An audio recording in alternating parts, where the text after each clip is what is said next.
Բարև ձեզ հարգելի հեռուստատողներ, մենք շարունակում ենք մեր ամենշաբաթյա քննարկումները իրական օրակարգի ֆորմատում քաղաքագետներ Երվանդ Բոզյան եւ Ստեփան Դանելյանն։ Շնորհակալ եմ պարոնք հավերս չմերժելու համար։ Այսօր խոսելու ենք Հայաստանում վերջին 1-2 տարիների ընթացքում հատկապես շատացած, Նիկոլ Փաշինյան կարծեք թե այդ հարցում աննախադեպ է եւ իր իշխանություն քաղաքապետարների հարցի մասին։ Եվ նաեւ ընդհանրապես խոսելու ենք ելնելով այն տրամաբանությունից, որին հետևում են Փաշինյանի աշխարհաքաղաքական տերերը, հովանավորները, գործընկերները, թե ինչ ձևով է Փաշինյանը եւ իր իշխանությունը մոտենալու համապետական ընտրություններին, ընդդիմախոսների նկատմամբ բռնաճնշումների առումով, Մինչև քաղաքապետարների մասին խոսելը մի բան հիշեցնեմ եւ կուզեի դրա վերաբերյալ ձեր գնահատականները վերլուծությունները լսել, թե ինչու է իշխանությունն այսքան լկտիացած, Իշխանական падգամավոր Լիլիթ Ստեփանյանը շաբաթներ առաջ Նիկոլ Փաշինյանի ընտանեկան լրատվամիջոցի եթերում հայտարարում է հետևյալը. Ասում է, ազգային անվտանգության ծառայությունը բազմաթիվ կոմպրոմատներ է դրել հոգևորականներին վերաբերող Փաշինյանի սեղանին եւ Փաշինյանը ընտրում է թե դրանցից որը հրապարակվի եւ առաջարկ է հնչեցնում հոգևորականներին զիջել կատարել իշխանությունների պահանջը հակառակ պարագայում նրանք կխայտարակվեն։ Սա աննախադեպ հայտարարություն էր իշխանության ներկայացուցիչի կողմից եւ սա ըստ էության ընդունումն էր այն բանի, որ Հայաստանի Հանրապետությունը այս իշխանության օրոք դարձել է ահաբեկչ սեփական քաղաքացիների նկատմամբ դարձել է ահաբեկչական պետություն եւ իշխանական պետական լծակները օգտագործվում են տարբեր մարդկանց վերաբերյալ անկախ նրանց զբաղեցած կարգավիճակից հոգեվորական են հոգեվորական չէ թեկուզ Հովիկ Աղազարյանի դեպքը հետ դիտարկենք կոմպրոմատներ հավաքելով եւ այդ կոմպրոմատների ճնշման ներքո ահաբեկել նրանց կատարելու գործողություններ որոնք իրենք ի սկզբանե չէին ուզում կատարել Սա ինչի մասին է խոսում, սկսենք ձեզնից պարոն Բոզյան, սա ինչու է իշխանությունը այսքան ցինիկացել, ինչու է բացեբաց, փաստորեն, սա ես նմանեցնում եմ հայտնի ֆիլմերից են ահաբեկչական դրվագներին, որ ինչ որտեղ մի բան է պայթում, եւ ահաբեկիչները նաեւ տեսաուղերձ են հղում, հիմնականում իսլամիստ ահաբեկիչներ են ներկայացվում ֆիլմերում եւ ասում են մենք ենք այս պայթյունը արել, մեր պահանջները սա են, եթե դուք մեր պահանջները չկատարեք, այսքան նոր պայթյուններ տեղի կունենան, խնդրեմ։ Տեսեք, շատ հետաքրքիր թեմա առաջ բերում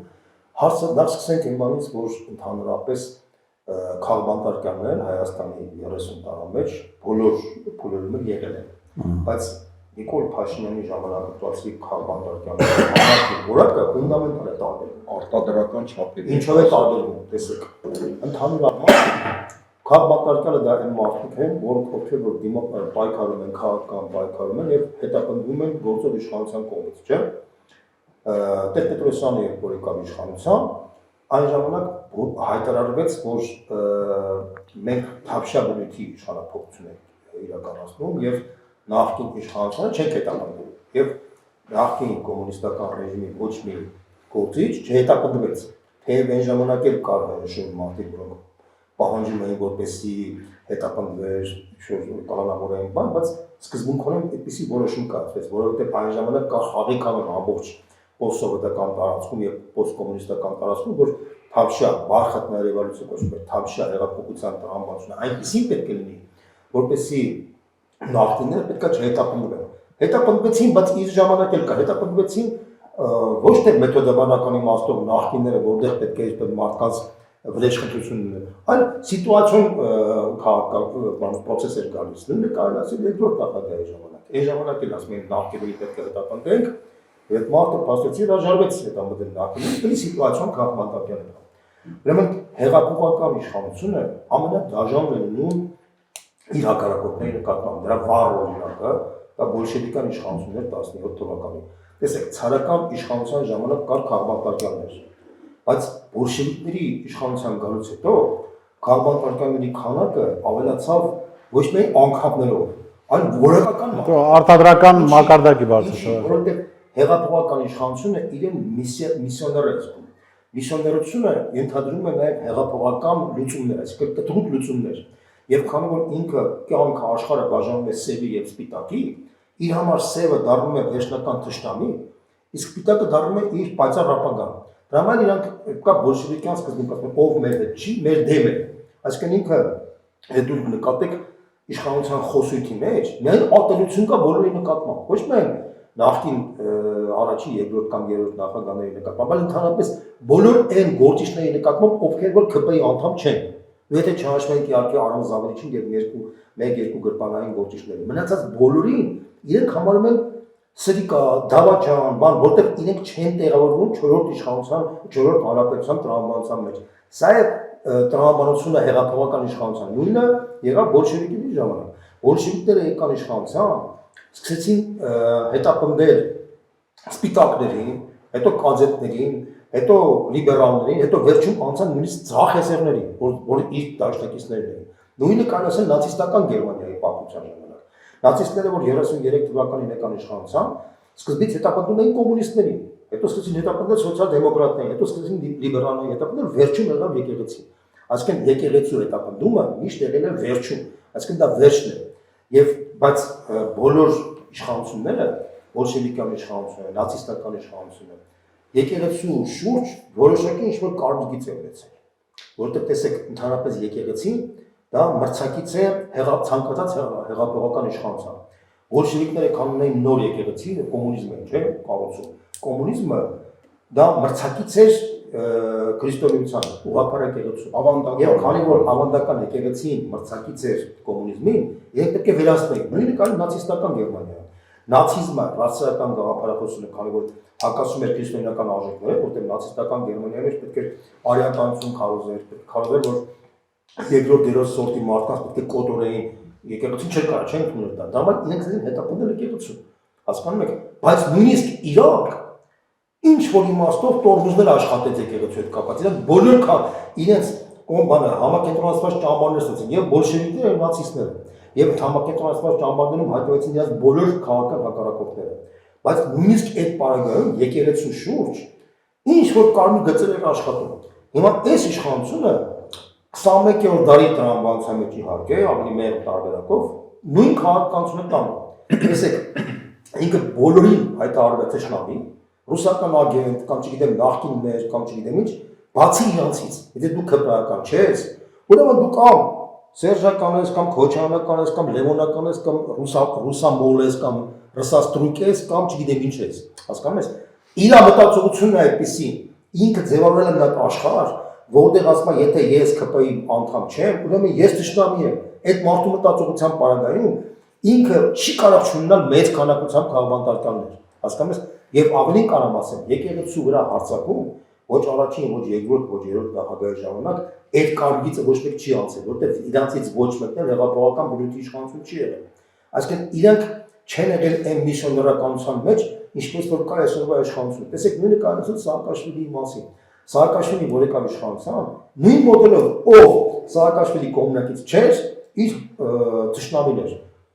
Ժվանյան սպանվեց, հիշում եք։ Բուրջանաձեն, որ իր գործընկերն էր, հռչակվեց թշնամի, առավելևս մնացածները Շևարդնաձեի կողմնակիցները բան, ընդհանրապես հայտնվեցին բանտերում։ Եվ ասեմ ձեզ, ես շատ մարդկանց հետ եմ զրուցել, եւ քաղաքական գործիչներ, եւ բիզնեսմեններ, իրենք այնպես բաներ են պատմել ինձ Սաակաշվիլիի ժամանակ, ես ասեմ ձեզ, այդ իմաստով մեր բախտը դրել է, որտեղ եթե մենք համատում ենք Նիկոլ Փաշինյանի ու Սաակաշվիլիի հետ, մենք շինքը շատ մեծ ռեզերվ ունի զարգանալ։ Դե հələ տեղ կա, պարոն Դանիելյան, քանի որ պարոն Բոզյանը պատասխանեց բոլոր իմ չտված հարցերին, բացի տված հարցից, որը խոսում էր բանի մասին էինք խոսում, իշխանական падգամավորի կողմից հնչած սպառնալիքի մասին, որ մենք հավաքել ենք կոմպրոմատներ, դրանք վարչապետի պաշտոնը զբաղեցնողի սեղանին են, եւ եթե դուք ձեզ խելոք չեք, բան դուք կխայտարակվեք։ Ինչու են բացեբաց, չնայած այն թեմաները, որ դուք ասացիք, դրա մասին դեռ պիտի խոսենք ավելի բաց։ Ինչու է իշխանությունը բացեբաց գնում ահաբեկչական ճանապարհով, այսինքն ասում մենք ունենք տեղեկություններ, չարեցիք մեր ուզածով կհրապարակենք։ Սա շանտաժ է եւ շանտաժով կառավարում է երկիրը։ Բայց ես ուզում եմ տեխնոլոգիայի մասին խոսել։ Մեթոդոլոգիան հետեւյալն է, որ բոլորը պատանդի կարգավիճակում են, բայց մեկ անձից եւ իր փաստացի կանոց։ Այսինքն այդ կոմպրոմատները բոլորի մասին կան։ Առաջի հերթին կոմպրոմատները հավաքում են ԿՊ-ի անդամների եւ հատկապես падգամավորների վրա։ Երկրորդ փուլի էշելոնը դա կառավարության անդամներն են, որոնց վրա կոմպրոմատներ են հավաքում։ Մենք տեսնում ենք, չէ, եթե ինչ-որ մի նախարար իրեն այնպես չի պահում, արդեն քրեական գործեր են բացվում։ Երրորդ էշելոնի պատանների կարգավիճակում են արդեն ընդդիմադիրները, չորրորդ էշելոնի պատանտի կարգավիճակում են գործարարները, խոշոր գործարարները եւ եթե իրենց միջին, եթե իրենց ինչ-որ բան են ներկայացնում, մենք ունենք պատանդներ նաեւ Բաքվում Արցախի ղեկավարները, մենք ունենք պատանդներ ռազմական ղեկավարներից, որոնք հիմա բանտերում են գտնվում։ Սա պատանդների վրա ձևավորված համակարգ է եւ կենտրոնում դրված է մեկ անձնավորություն, որտեղ եթե մենք խոսում ենք իշխանություն, ընդդիմություն եւ այլն, իրավիճակը դա շատ լավ չի բացում եւ այդ աղջիկը, որին հանձնարարվել էր անունը չեմ Լիլիթ Ստեփանյանը, որտեղ մեծ մասին երկերով չէ ճանաչում, ինքը այդ շանտաժը փոխանցել է, նա ինքնուրույն չի ասել։ Հիմա դա բնականաբար եկեղեցումն է եւ հիշում ես բարիս մի 3 ամիս առաջ, երբ որ մենք երկուսով քննարկում ենք անում, ես ասում էի հերթը գալու է լրագրողների։ Որքան ընտրությունը մոտենում է, արդեն հարցտակ են լինելու լրագրողները եւ տեսնում են առավոտին զրկում են իրենց տարածքից։ Մյուսների նկատմամբ չէ, նույնպես ինչ որ բաներ են անում։ Մենք չգիտենք թե նաեւ լրագրողների վրա ինչ կոմպրոմատներ են հավաքում։ Այս process-ը շարունակվելու է, այնքան է շարունակվելու, մինչև այդ պատանդների մեթոդոլոգիայի վրա կառուցված իշխանությունը փլուզվի։ Իսկ դա միշտ փլուզվում է, որտեղ տես, եթե դու բոլորի վրա ես աշխատում, բոլորի վրա ես տվյալները հավաքում, գալիս է մի X պատ, որ դու ես պատանդ դառնում այդ բոլորի ձեռքին։ Եվ այդ ամեն ինչը փլվում է։ Դրա համար ես կարծում եմ, որ այդ շանտաժի գաղափարը նաև Հայաստանի հանրությունն է պատանդի կարգավիճակում, ինչի համար իր տեխնոլոգիան որ մենք ասում ենք, այս ընտրությունները լինել են խաղաղության եւ ոչ խաղաղության, այսինքն եթե ես լինեմ, կլինի խաղաղություն, ես կպայմանավորվեմ Ադրբեջանի, եթե ես չլինեմ, կլինի պատերազմ, ձեր երեխաները կգնան կկոտորվեն։ Հիմա էլ տեսեք որպես բան ես բանի 18 ամսից է միջացնում 2 տարին, հա, զինվորական ծառայություն։ Սա ես ավանս եմ տալի, որ պատերազմ չի լինելու։ Այսինքն ինքը նաև այս շանտաժի միջոցով պատանդի կարգավիճակում է դրել ամբողջ Հայաստանի հանրությանը։ Այսինքն մենք տեսանք, չէ՞, քանի շերտեր կար պատանդի։ Այս մեթոդոլոգիան ինքը տանելու է միջև վերջ, որտեղ ուրիշ որևէ մեթոդոլոգիա ինքը չունի, եւ սա պայթելու է։ Եվ պայթելու ամենալավ իրավիճակը լինում է ընտրությունների ժամանակ, որտեղ այդ բոլորը արդեն հասկանում են, որ այս անձից պետք է ազատվել, փրկվել։ Եվ այդ փրկվելու պահը գալիս է ընտրությունների ժամանակ, եթե իհարկե որևէ ավելի լուրջ ֆորս մաժորներ չլինեն Հայաստանում։ Միջև 26 թվականի հունիսը։ Ես ուղղակի մի բան ավելացնեմ Ստեփան քո խոսքին, ուրեմն նույն մոտեցումով կառավարում է Ստապինը։ Ստապինը չէր անում, ինքը փաստորեն նույնիսկ քաղաքբյուրոյի անդամները ունեին բարեկամներ, որ ձերբակալված էին։ Դրանք էլ պատմի կարգավիճակի մեջ էր, այսինքն մարդը քաղաքբյուրոյի անդամ էր, բայց ապրում վախի մտնելով։ Բայց կինը օրինակ Սիբիր էր վախսված։ Ես օրինակ բերեմ Գրիգորի Հարությունը, որ այն ժամանակ առաջի քարտուղարը որ եկավ Հայաստան, որը ջալու շատ լավ ղեկավար էր, որին ամենապա վստահում էր Ստալինը եւ Բերիան, որտեղ ինքը վրացա հայ էր, հա։ Իր բարեկամների մի մասը գտնվում էին բանտում։ Այսինքն դա խաղի կանոն էր։ Վախի մտնելով պետք է լիներ վերևից մինչև ներքև։ Տեսեք, հիմա Փաշինյանը փորձում է ներդնել Ստալինյան վախի մտնոլորտի նախևառաջ իր պետական ապարատում, իր քաղաքական համակարգում, հետո արդեն նաև քաղաքական դաշտում։ Այդ ձեր ասած օրինակ ասենք իր մտերիք մարդկանց վրա էլ կա կոմպրոմատներ, ասենք մարդկանց վրա քրեական գործեր բացած, դուք կարող եք ասել թե ում մասին է խոսքը, այդ ամիջական իր մարդկանց մասին է խոսքը։ Բացի այդ, Հովիկ Աղազարյանի դեպքը ցույց տվեց, փաստորեն այդ մարդու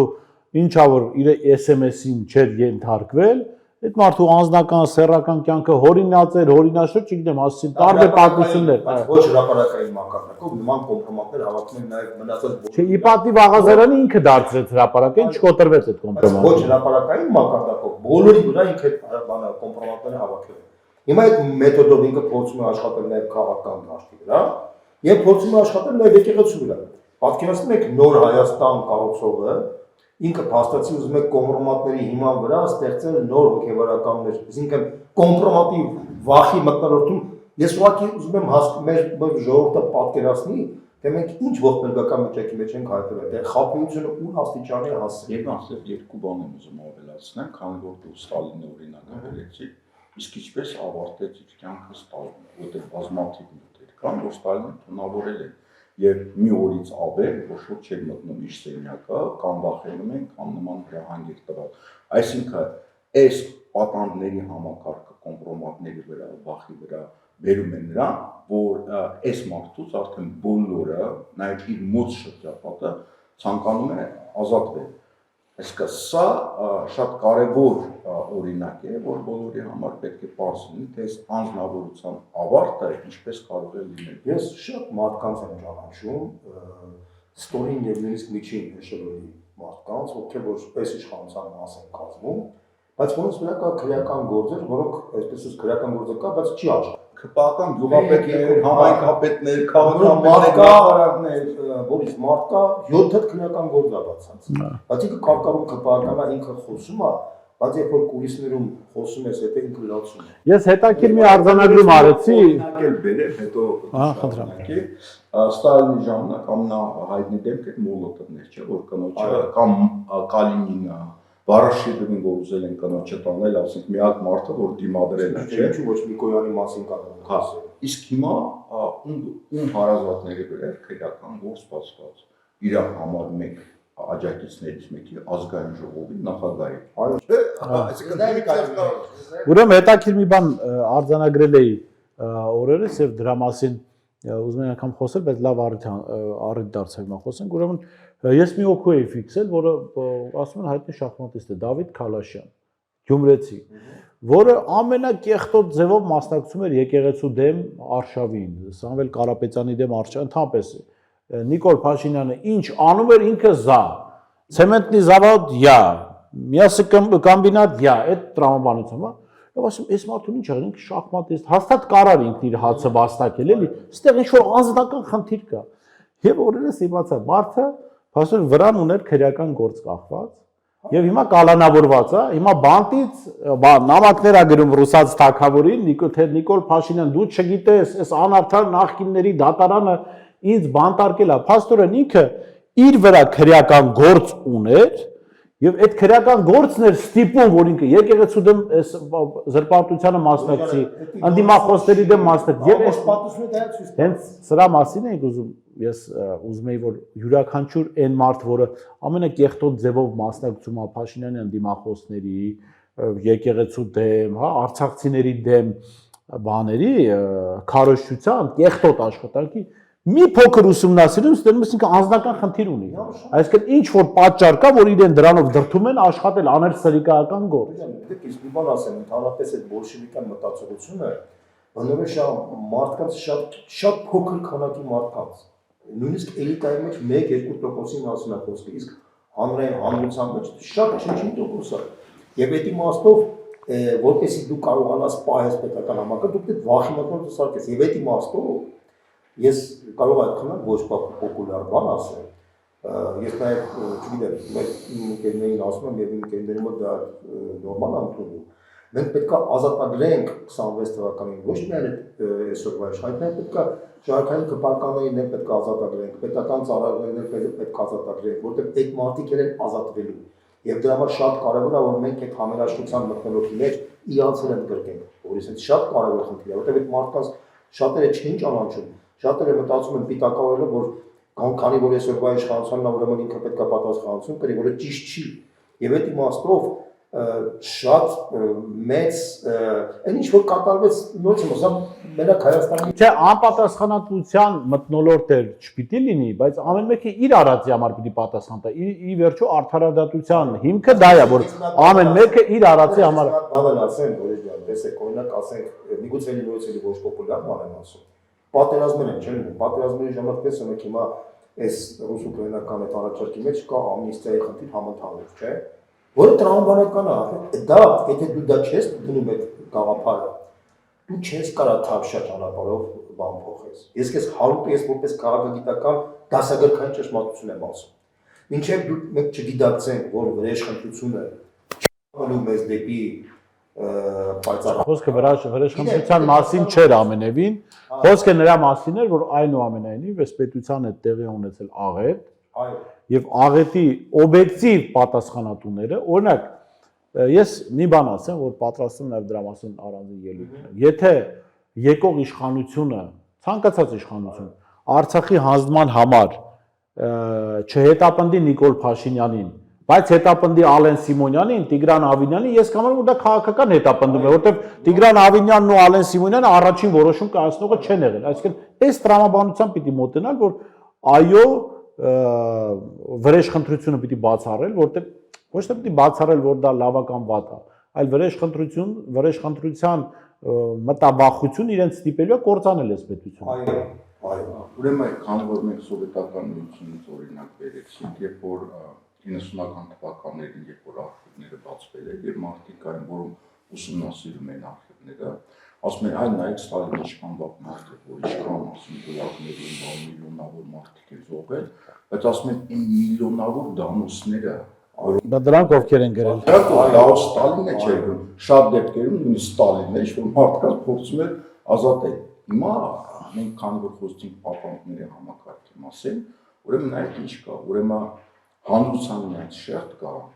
որոնք նույնիսկ ԿՊ-ի ծառայողների վրա, գյուղերում, քաղաքներում եւ այլն, այդ դամոսները գրում են։ Եվ այդ դամոսները ամենաներքևին ստորին մակարդակից ԿՊ-ականների վրա գնում է վերև։ Եվ նույնիսկ ամենաստորին ԿՊ-ականները սրանց պատանքն են։ Իսկ այս մարդիկ, որոնք գրում են այդ դամոսները, իրենք այս իշխանության կորիզն են եւ ձայն տվողներն են։ Ինչպես սովետական միության ժամանակ են միլիոնավոր մարդիկ, որոնք դամոսներ էին գրում, իրենք են հիմնական պետության հենարաններ։ Ես քո այդ մի կողմ մասով համաձայն եմ ամնիստիայի հետ, մյուս մասով ինչ որ խնդիրներ կան, ասեմ որն է խնդիրը։ Ուրեմն 2018 թվականին, երբ որ այս իշխանությունը եկավ, մենք ինչ որ մտածում ենք ինչ կարելի անել, ասում ենք քանի որ այդ թալան կոչվածին տասնյակ հազարավոր մարդիկ են մասնակցել եւ հայկական տնտեսությունը այդ նման մարդկանց վրա է կառուցվել, եթե բոլորին դատես կքանդվի այս երկիրը։ Դրա համար պետք է այդ ամնիստիան էլ կարմիր գիծ քաշել, ասել, ահա այսուհետ մենք նոր կյանք ենք մտնում, այդ մարդիկ ինչ որ կոմպենսացիաներ անեն, հանրության են շերտերի համար, որոնք վատ վիճակում են, եւ ինչ որ մեխանիզմ կար։ Հիմա դու ըստ էության այդ նույն առաջարկն ես անում, քանի որ տասնյակ հազարավոր մարդիկ են մասնակցել, ու այս երկիրը չի ձգի այդքան մարդկանց ձերբակալելով կամ պատժելով, բայց երբան կա մի հատ մյուս կողմը, այն գլխավոր անձերը, որոնք Արցախի պատերազմը բերեցին եւ այդ կորուստները, այս ինչ որ շարունակում է միջև հիմա, այս համակարգը ներդրեցին, եթե այդ մարդիկ իրավապահ համակարգի կարևոր դեպքերը չպատժվեն, դա նշանակում է հաջորդ իշխանությունը կարա իրեն թույլ Պարոն Դանյան, թույլ տվեք սեղմել ձեր ձեռքը, այս հենց այն միտքն էր, որ ես ուզում էի ասել, որովհետև եթե գլխավոր դավադիրները չեն պատժվում, դա ինչա նշանակում, որ էլի ինչ որ շարլատաններ կարող են համարել, որ իրենք կարող են վերցնել իշխանությունը, բերել աղետ, հետո պետությունը պահել պատանդ ու ազատվել պատասխանատու։ Այսինքն մենք ինչ պիտի ասենք, ոչ այդքան հարգելի Վահագն Ալեքսանյան, չգիտեմ Արթուր Հովհաննիսյանի, ԿՊ-ականներ կան, Լուլու, չգիտեմ, դուք Նիկոլ Փաշինյանի պատասխանատվությունը չեք կրելու, ձեզ ոչ մեկ Նիկոլի արածի համար չի պատրաստվում պատասխանատվության ենթարկել։ Բայց որպեսզի դուք ազատվեք Նիկոլ Փաշինյանի արածների պատասխանատվությունը կրելուց, դուք պիտի հրաժարվեք Նիկոլ Փաշինյանից, այսինքն դուք պիտի դուրս գաք այդ համակարգից, այո, որովհետև պարզ է, չէ, Հայաստանի գլխին Լուլուն ու Նիկոլը միասին չեն աղետ բերել, Լուլուն ոչ որոշում է կայացրել, ուղղակի մարդել ասում են ընդ որում,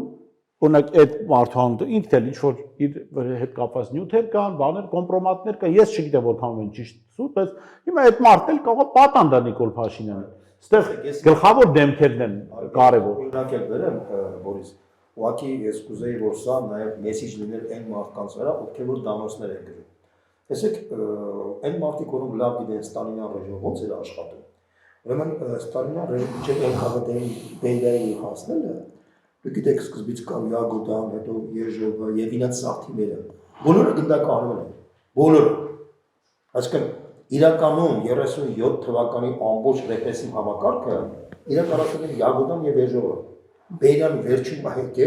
ամենաքիչ ռեպրեսիաները Նույնիսկ ամնիստիա է արել։ Նույնիսկ ամնիստիա, այսինքն ինչ եմ ուզում ասել, որ այն մարդիկ, ովքեր որ դանասներով են զբաղված, դավաճան սրբազաններ են դուրս գալիս, հա, չեմ ուզում մանուներ տամ։ Իսկ ինչու ոչ անունները։ Հա, ես ինչ եմ ուզում ասել, այդ մարդիկ պետք է հասկանան, որ պատմության առջև իրան ծանր վիճակի մեջ են հայտնվելու, որտեղ ի վերջո մենք որ գնանք Այդ տարածի ամբողջ բեռն է իրենց վրա։ իհարկե, մի շատ կարևոր այդ մարդիկ պետք է հասկանան, որ ի վերջո պատմությունն է դա ցույց տալիս, որտեղ է Յագոդան, որտեղ է Եժովը, որտեղ է Բերյան, դրա գոյություն չունեն։ Բայց տեսեք, օրինակ ասենք, բոլորը կհիշեն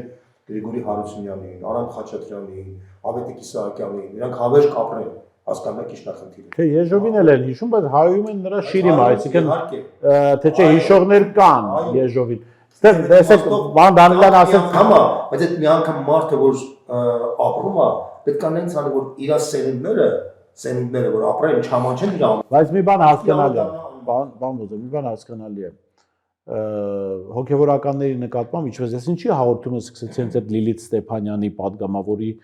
բան ահաբեկչական այդ առաջարկով կամ բանով շանտաժով, հա, որ կամ միանում եք մեզ կամ մենք հրապարակել ենք կոմպրոմատներ։ Եվ այն որ այն ինքը իրականությունն ասել փաստում է Գևորգ Սրբազանի մասնակցությունը Արարատում տեղ ունեցած պատարագին։ Ինչու եմ առանձնացնում Գևորգ Սրբազանը, որովհետև մարդը 2 ամիս առաջ դատապարտում էր Փաշինյանի գործողությունները, համարում էր անթույլատրելի։ Հիմա ըստ էության ինքը մասնակից է։ Պարզա չէ, մարդու միտքը չի փոխվել։ Ինչ որ բանով ստիպել են իրեն։ Ես չգիտեմ այդ ինչ կոմպրոմատ կարող է լինել, բայց ինչ որ ձև ներազդել են այդ ստիպել են այդ մարդուն մասնակցել բանի, որը ինքը 2 ամիս առաջ դատապարտել է։ Որից ես մի հատ ուրիշ հարցել ասեմ, բայց այդպիսի կոմպրոմատներ ուրիշների վրա կան, բայց իրանց Ես գովալու համար չէի ասում դա, ուղղակի որ պարոն Դանիելյանը անուն ասեք, ասեցի անուն։ Ուզում ասեմ, որ ի վերջո Գևորգ Սրբազանի համար ինքը մեծ հաշվով է խիստ դատապարտելի պահված կա։ Եվ մեծ հաշվով այդ մարդու, այդ նմանատիպի մարդիկ չեն կարող նոր ապագայում ոչ եկեղեցու մեջ, ոչ էլ ես չգիտեմ որտեղ, որովհետև այդ տիպի կոմպրոմատներ շատ մարդկանց վրա կարող են բան, ամենում իրական կամ կեղծ, բայց մարդիկ չեն կոտրվում։ Իսկ կներեք Գևորգ Ստեփանյանը ոչ պետական աշխատող է, ոչ պետական ծառայող։ Գևորգ Սրբազանը։ Գևորգ Սրբազանը, ոչ պետական ծառայող։ Չէ, Եթե մարդը ասեցի։ Եթե մարդը Քաղաքացիական Ստեփանյանն, հա։ Երբան նայ։ Եթե մարդը պետական ծառայող է, ես կարող հասկանամ, բայց երբ որ մարդը եկեղեցու երկրացիչ է եւ ինքը կոտրվում է, ինչ որ բանի համար, այդ մարդի համար ներելի չէ։ Եվ եւս մի նախադեպ կա, քաղաքացիական պայմանագիր է եւ այդ վարչապետը ասում են կաթողիկոսին կարգալուծեն կարել։ Իրենք կարգալուծեն վարչապետը կաթողիկոսին։ Սա նախադեպ է եւ նույն այդ եպիսկոպոսներին, որոնք դավաճանում են, մենք կարող ենք այսպես հավաքվել, ասենք, դու բացի ինձանից 100 հոգի, դու որպես դիտող։ Հա, ես կարձանագրեմ, որ դուք հավաքվել եք եւ որոշում եք։ Մենք կարող ասենք, որ մենք սկսենք կարգալուծանել, ասենք եպիսկոպոսներին, մյուս քահանաներին։ Եթե իրենք կարան կարգալուծանել, իսկ ինչի մենք չենք կարող կարգալուծանել։ Սա շատ վտանգավոր դուռ է բացվել, եւ այդ դուռը տանում է եկեղեցու քայքայմանը, սփյուռքի քայքայման, եւ դա հենց այն ծրագիրն է, որ անում է գործող վարչապետը, ով ասեց, որ իրեն պետքա կապ։ Ծրագիրը որ դրված է, իրեն պետքա եկեղեցին Այո, չասնել, այս process-ը ինչքան հնարավոր է երկար։ Մենք սրա մասին ձեզ հետ առանձին խոսել ենք, շատ հետաքրքիր զրույց էր ստացվել, կարծում եմ հերթատողները անհրաժեշտության դեպքում մենք մեկնաբանություն կդնենք, թող դա վերհիշեն։ Գանք վերջին հարցին եւ ամփոփենք, հա։ Ակնհայտ է, որ Փաշինյանը օգտվելով իր արևմտյան գործընկերների փորձառությունից, պիտի փորձի եւ դրա ակնարկը արեց իդեպ խորհրդարանում, ասելով, որ մենք պիտի թույլ չտանք, որ խորհրդարան, ես դեմ եմ, որ խորհրդարանում հայտնվեն ուժեր, որոնք օտար ուժերի ազդեցության տակ են, ու դրանից առաջ ասված տեքստը հուշում էր, որ Ռուսաստանի մասին է խոսքը։ Հիմա արդյոք հավանական է, որ Փաշինյանը կգնա կուսակցությունների, քաղաքական միավորների արգելման ճանապարհով, որ նրանք չմասնակցեն ընտրություններին։ Այդ պարագայում ինչ պիտի անեն այդ ուժերը, խնդրեմ։ Ես այդ հարցին պատասխան ունեմ, ես sense ձևակերպեմ։ Ինքը ռեպրեսիա անելու բոլոր այն քաղաքական ուժերին, ովքեր պոտենցիալ ունեն հնարավորություն լուրջ արդյունք արձանագրելու։ Իր համար բացի ԿՊ-ից, բացի իր թիմակիցներից, բոլորը համարում են, որ ինքը լինելով ազդեցության գործակալ եւ Հայաստանի ամենակենտրոնական վտանգավոր երկրի ազդեցության դեր է կատարում, այսպես ասած, հա, ինքը ուրիշներին հրճակվում է, այսպես ասած, թշնամիներ։ Սա ցինիզմի եւ փարիսեության ուղղակի օլիմպիական մի չեմպիոնի, այսպես ասած, դափնեկիր կարող է դառնալ այդ իմաստով, բայց մենք պետք է արձանագրենք, որ մենք դրան պետք է պատրաստ լինենք, իսկ դրա համար ես կարծում եմ, որ հենց ուսակցությունների խոշորացումը, խոշոր միավորումներով հանդես գալը, դա այն երաշխիքն է, որ թույլ չի տա, որ այս իշխանությունը կարողանա ինչ-որ քայլ անել, որտեղ խոշոր միավորների պարագայում ոչ մի իշխանություն չի կարող, իսկ եթե ուսակցությունը միայնակ է հանդես գալիս, ցանկացած ուսակցությունը կարող է այսպես արգելափակել ցանկացած պատրվակ։ Պարոն Դանիելյան, ձեզ լսենք եւ ամփոփենք։ Երկու ընտրություններին կարծես թե մի սցենարի ուղղակցում, որ արդեն եղել է։ Այսինքն, եթե ինքը վարչապետ չլինի, Հայաստանը այլևս վարչապետ չի ունենալու, այսինքն երկրորդ սերիան փորձի իրականացնել։ Ես կարծում եմ ինքը ամեն ինչի պատրաստ է, այսինքն վստահ եմ կարծում եմ, ինքը ամեն ինչի կգնա, այլ հարց է, թե իր մոտ կստացվի, թե չի ստացվի։ Ես կարծում եմ, որ ժամանակը փոխվում է, եթե ընտրությունները հունիսին լինեն, ինքը կփորձի ամեն ինչ անել, ինքը նույնիսկ կփորձի հատուկ դրություն մտցնել Հայաստանում իր ղեկավարի հետ պայմանավորվելով, նույնիսկ ինչ-որ մի բան պատճառ ստեղծել, որ հատուկ իրավիճակ ստեղծվի, ինչպես Ուկրաինայում, պատերազմի։ Բայց ես կարծում եմ այնուամենայնիվ հունիսին աշխարհում եւ մեր տարածաշրջանում մեծ փոփոխություններ կլինեն, որտեղ իր ուժը դրսից է, ինքը այդ ուժը դրսից է ստանում։ Ինքը այդ հնարավորությունը չի ունենա։ Կարծում եք։ Կարծում եմ։ Շատ լավ, պարոն, շնորհակալ եմ շատ հետաքրքիր զրույցի համար։ Ես շեշտեմ իրական օրակարգի ֆորմատում քննարկում էինք հավանական սցենարները այն ճանապարհով, որ կարող է գնալ Փաշինյանը, քննարկում էինք քաղաքապետարների հարցը եւ ինչպես ամեն շաբաթ, այս շաբաթ եւս քննարկումը քաղաքագետներ Երվան Բոզարյանի եւ Ստեփան Դանիելյանի հետ, ցտեսություն կհանդիպենք։